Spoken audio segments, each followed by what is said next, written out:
Hello students हम कर रहे हैं क्लास 6 का एसएसटी का पेपर एनुअल एग्ज़ाम 2026 का ये पेपर है केंद्रीय विद्यालय संगठन का। चलिए स्टार्ट करते हैं क्वेश्चंस को बिना टाइम वेस्ट करे। तो आपके first of all section A में एमसीक्यू हैं, तो एमसीक्यू स्टार्ट करते हैं। फर्स्ट एमसीक्यू है the member of gram panchayat are generally elected for the term slash tenure of. तो ग्राम पंचायत जो है वो कितने साल के लिए इलेक्टेड होती है, यानी वो कितने साल तक एक ग्राम पंचायत काम कर सकती है। तो ग्राम पंचायत 5 ईयर के लिए इलेक्टेड होती है, यानी जब ग्राम पंचायत बनती है तो 5 साल तक अपना काम करती है, उसके बाद दोबारा इलेक्शन होते हैं, फिर नई ग्राम पंचायत भी बन जाती है। तो ग्राम पंचायत कितने साल तक बनती है? 5 ईयर तक। तो इसका पहला आंसर है 5 ईयर, ऑप्शन सी। नेक्स्ट है participatory democracy involve participation of. तो जो पार्टिसिपेटरी डेमोक्रेसी होती है वो किस किस को पार्टिसिपेट करने को अलाउ करती है? तो पार्टिसिपेटरी डेमोक्रेसी वीमेन को, चिल्ड्रन को और ओल्ड एज पीपल सभी को अलाउ करती है। ठीक है, तो पार्टिसिपेटरी डेमोक्रेसी में सभी लोग अलाउ होते हैं, तो ऑप्शन डी इसका आंसर होगा all of these. Question third है आपका मैच द फॉलोइंग। मैच करना है, तो पहला है धोलावीरा। तो धोलावीरा जो पड़ता है बेटा वो आपका पड़ता है गुजरात में, तो धोलावीरा का आंसर है गुजरात, ए का 2। दूसरा है आपका राखीगिरी। राखीगिरी जो है बेटा वो आपका पड़ता है हरियाणा में, तो ऑप्शन बी का आंसर होगा 4 राखीगिरी, यानी बी का आंसर 4 है। थर्ड सी है मोहनजोदारो। मोहनजोदारो के बारे में आपने सुना भी होगा। तो जो मोहनजोदारो है वो आपका पड़ता है सिंध में, यानी पाकिस्तान। मोहनजोदारो पाकिस्तान सिंध में पड़ता है, पिक्चर भी आई थी एक मोहनजोदारो। ठीक है, फोर्थ है हड़प्पा, और हड़प्पा आपका पड़ता है बेटा, जो फोर्थ है आपका हड़प्पा। हड़प्पा कहाँ पड़ेगा आपका? यह आपका पड़ेगा पंजाब में। हड़प्पा पंजाब पाकिस्तान में ही पड़ेगा, सिंध और ये पाकिस्तानी पंजाब है। क्लियर हो गया?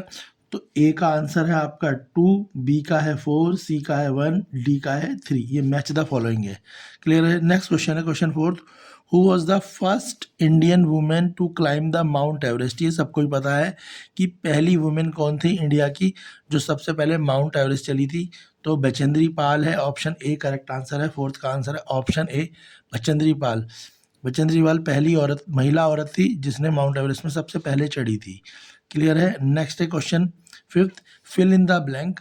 आपको ब्लैंक फिलिंग करने हैं और अब क्या भरना है? भरना है आपको सर्विस सेक्टर, मोहनजोदारो और साउथ इंडिया, यानी इन तीनों को इन फिलअप्स में भरना है। तो पहला है the Deccan plateau is located in. तो आपको पता है दक्कन प्लेट्यू की बात कर रहा है। ठीक है, तो दक्कन प्लेट्यू इसका आंसर होगा साउथ इंडिया। तो Deccan plateau is located in south India. तो पहले वाले में आप भरेंगे साउथ इंडिया, ऊपर लिखा हुआ है साउथ इंडिया। दूसरे में लिखा है the great bath ruin of the Indus valley civilisation are. जो great bath Indus valley civilisation थी वो खराब हो गई थी।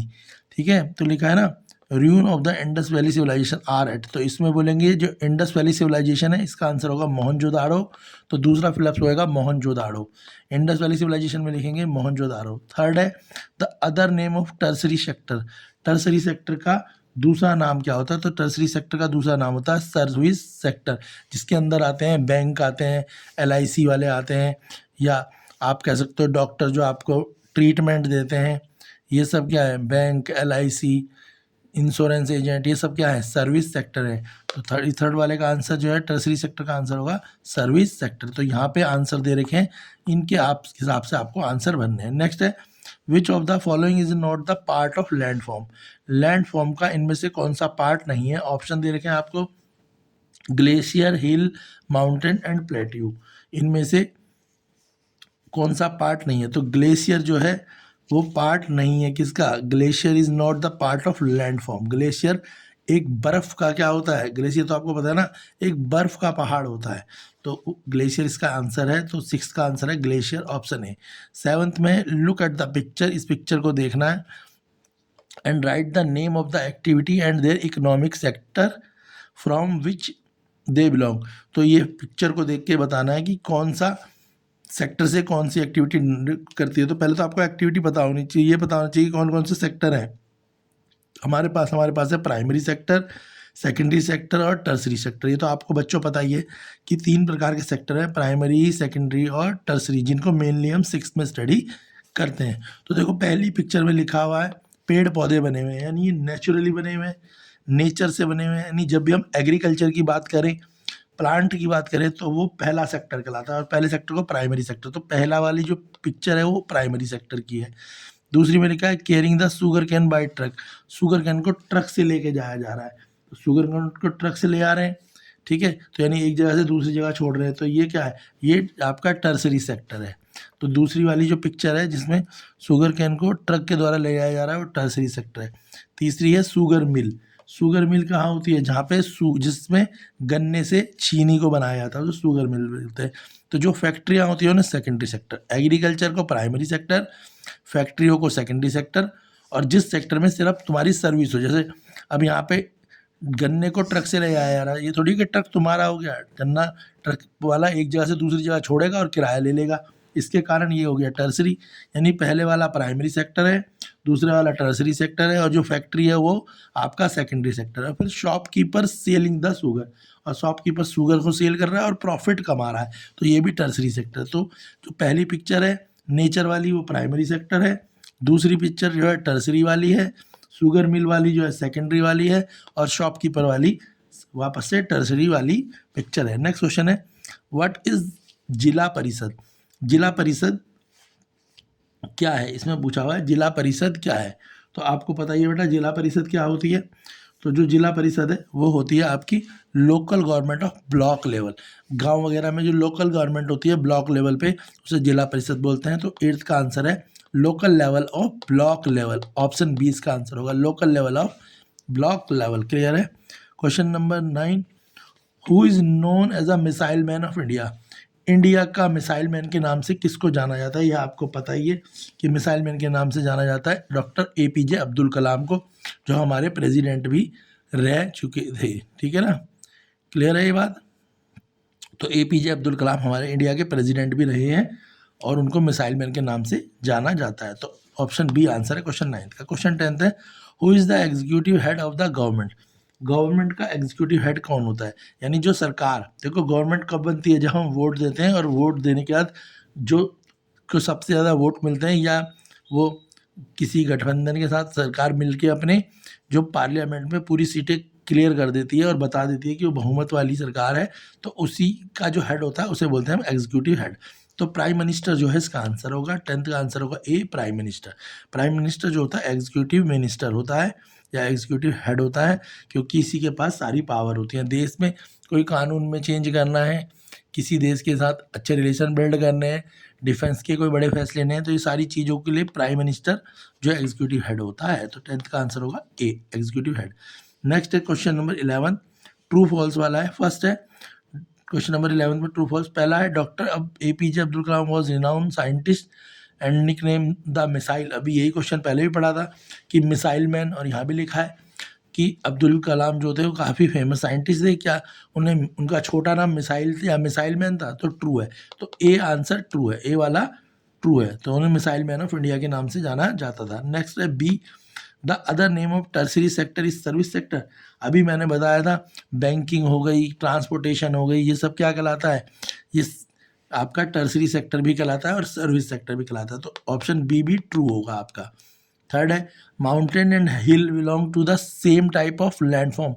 माउंटेन और हिल जो होते हैं क्या सेम टाइप के लैंडफॉर्म्स होते हैं, तो ये भी ट्रू है। माउंटेन और हिल दोनों ही सेम टाइप के क्या होते हैं, लैंडफॉर्म होते हैं। माउंटेन के लिए भी हमें ऊपर को चढ़ना पड़ता है, हिल में भी हम ऊपर को चढ़ते हैं। हिल और माउंटेन दोनों ही सेम ही चीज़ तो है, हिल पहाड़, माउंटेन पहाड़। क्लियर है बेटा।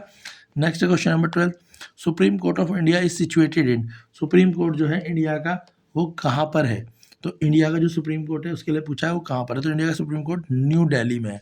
तो सुप्रीम कोर्ट ऑफ इंडिया कहाँ है, न्यू दिल्ली में। बोलते नहीं है जब कोई भी पिटीशन लगाते हैं और वो हाई कोर्ट में फेल हो जाती है तो उसे कहाँ लगाया जाता है, सुप्रीम कोर्ट में। तो सुप्रीम कोर्ट जो है उस जो है वो कहाँ पर है, वो न्यू दिल्ली में सिचुएटेड है। ये आपके क्वेश्चन 12 तक है। अब हम करेंगे सेक्शन बी, इसके वेरी शॉर्ट क्वेश्चन हैं, 2 मार्क्स ईच।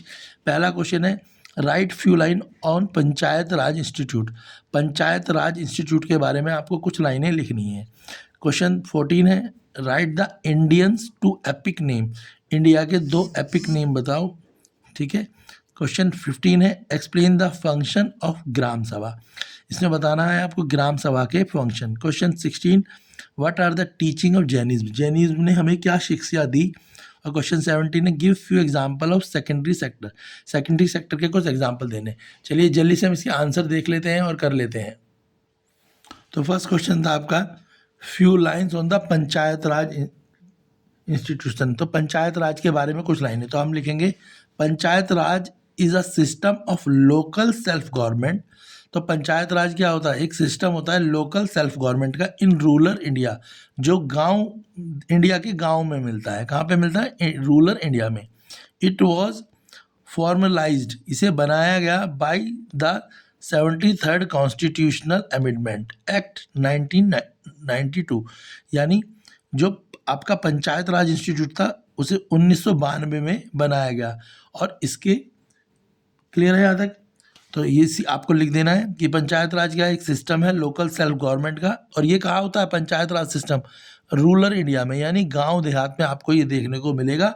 और ये कब बनाया गया, 1992 1992 में बनाया गया, ठीक है। और इसके बाद इसमें 3 चीज़ें और लिख देना है कि विलेज लेवल पे ग्राम पंचायत होती है, ब्लॉक लेवल पे पंचायत समिति होती है, और डिस्ट्रिक्ट लेवल पे जिला परिषद होती है। क्लियर हो गया।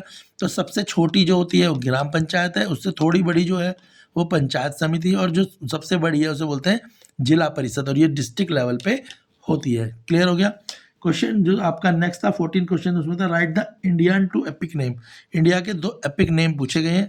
तो इंडिया के 2 एपिक नेम है, पहला नेम है रामायण जो महर्षि वाल्मीकि द्वारा, और दूसरी है महाभारत, ठीक है। तो जो एपिक नेम है यानी जो पुरानी कह सकते हो आपकी जो बुक्स वगैरह या जिसके नाम से इंडिया को जाना जाता है, तो वो रामायण है जिसे महर्षि वाल्मीकि ने लिखा, और दूसरी है महाभारत और उसे लिखा गया वेद व्यास ने। क्लियर है। नेक्स्ट क्वेश्चन करते हैं, क्वेश्चन 15 आपका। नेक्स्ट क्वेश्चन है आपका explain the function of Gram सभा, ग्राम सभा के फंक्शन पूछे गए हैं। तो ग्राम सभा का क्या है, Gram Sabha is the primary body of Panchayati Raj, यानी पंचायती राज जो विलेज लेवल पे होता है, अभी बताया था ना। तो ग्राम सभा क्या है, प्राइमरी बॉडी है, यानी सबसे पहली जो बॉडी है जो सबसे पहले बनाई गई पंचायती राज में, उसे ग्राम सभा बोला गया।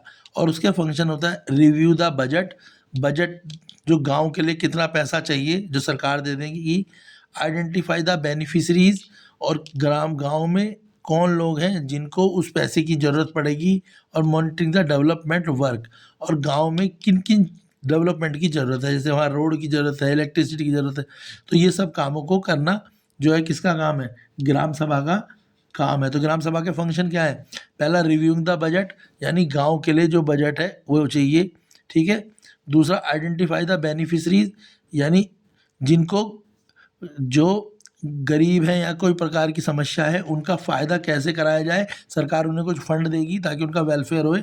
और मॉनिटरिंग द डेवलपमेंट वर्क, और गांव में क्या क्या डेवलपमेंट हुआ है, वहाँ रोड बनी है नहीं बनी है, पीने के पानी की व्यवस्था, इलेक्ट्रिसिटी की व्यवस्था, या गाँव में प्राइमरी स्कूल, तो ये सब चीज़ों को भी काम कौन करता है, ग्राम सभा करती है। क्वेश्चन 15। क्वेश्चन 16 देखते हैं। क्वेश्चन 16 है what are the teaching of Jainism, Jainism की टीचिंग क्या है। तो पहला जो टीचिंग ऑफ जैनिज्म है क्या है, पहली है अहिंसा। तो जो जैनिज्म है वो कहता है वो अहिंसा पे विश्वास करता है, यानी नॉन वायलेंस, कि हमारे को किसी भी आदमी को किसी भी जानवर को मारना नहीं चाहिए और किसी को भी परेशान नहीं करना चाहिए। तो पहली तो है नॉन वायलेंस, याद रखना। तो पहली महावीर जी की जैनिज्म की जो पहली टीचिंग थी वो थी नॉन वायलेंस।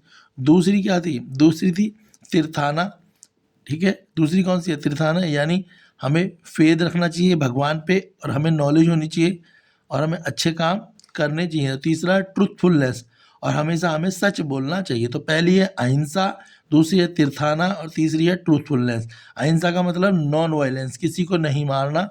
तीर्थाना का मतलब है हमें राइट फेथ रखना है, राइट नॉलेज रखनी है, हमारी नॉलेज भी सही होनी चाहिए, फेथ भी सही होना चाहिए, हमें किसी के बारे में हमारी नॉलेज गलत नहीं होनी चाहिए। तीसरा ट्रूथफुलनेस, हमें हमेशा सच बोलना चाहिए। नेक्स्ट क्वेश्चन देख लेते हैं। क्वेश्चन 17 है give few example of secondary sector, secondary sector के दो एग्जाम्पल दो या कुछ एग्जाम्पल दो।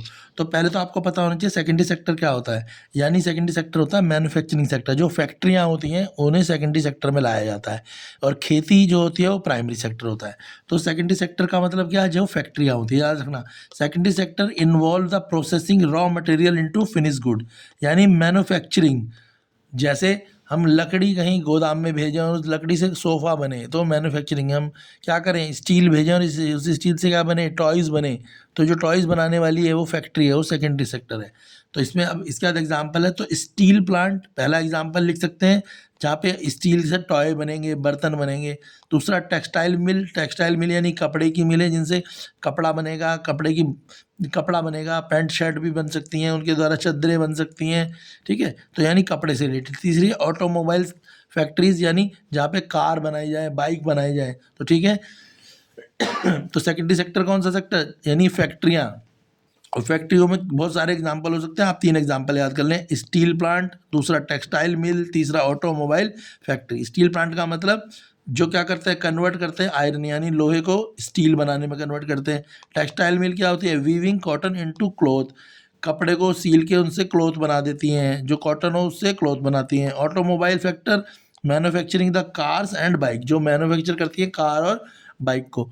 तो आप प्रॉपर याद कर सकते हैं, मैंने आंसर इसलिए लिख के आपको दिए हैं।